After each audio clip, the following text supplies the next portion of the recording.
Bonjour à tous, en direct de New York, une vidéo par jour, une en français, une en anglais, comme tous les jours. Et aujourd'hui, nous allons parler encore de l'intelligence artificielle. Alors pourquoi parle-t-on tellement de l'intelligence artificielle? Eh bien, c'est très simple, ça tient en quelques lignes.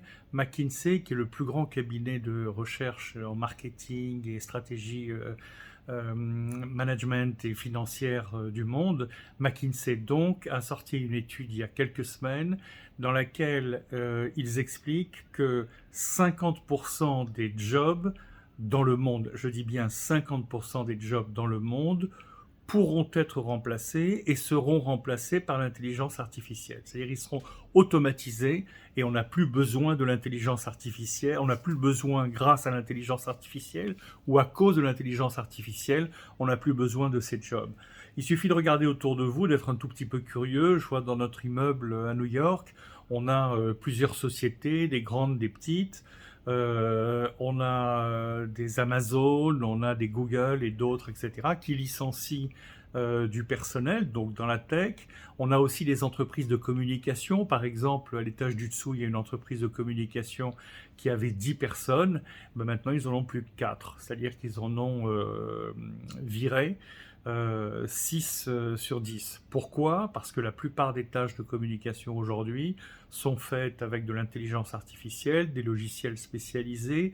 Certains sont assez faciles à utiliser, donc que ce soit sur le raisonnement, que ce soit sur la stratégie, que ce soit sur le fait de bâtir des campagnes publicitaires, de faire des présentations PowerPoint pour les clients et de lancer des vidéos, de faire des posters, de faire des affiches, etc.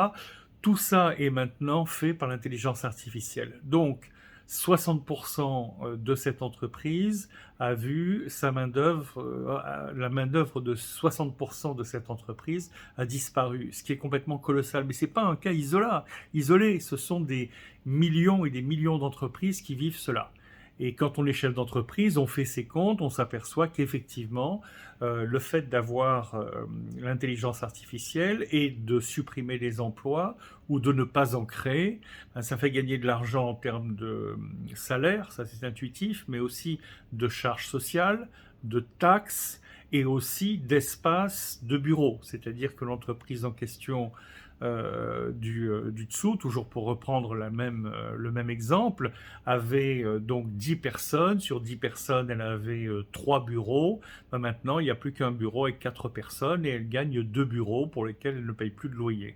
Donc, c'est-à-dire que vous avez des économies d'échelle du point de vue de l'entreprise qui sont très intéressantes et du point de vue des salariés qui sont catastrophiques. Alors, vous allez me dire, est-ce qu'on va continuer pendant des années à se lamenter? Eh bien, j'espère que non. Ça veut dire qu'il faut vraiment prendre conscience de cette importance de l'intelligence artificielle et que tous les gens dont les jobs sont menacés, c'est-à-dire vous, moi, tout le monde, devons apprendre l'intelligence artificielle, savoir se débrouiller avec l'intelligence artificielle, pas forcément faire du coding ou des choses spécialisées, mais savoir poser des questions, savoir se servir des logiciels, savoir l'utiliser. Donc dans notre MBA 100% en ligne de BHSU University, MBA américain qui délivre un MBA américain parce qu'on est une université américaine, on a 3 cours sur 15 qui sont des cours d'intelligence artificielle appliqués au management, au marketing, à la finance, au fintech, à l'éthique, etc.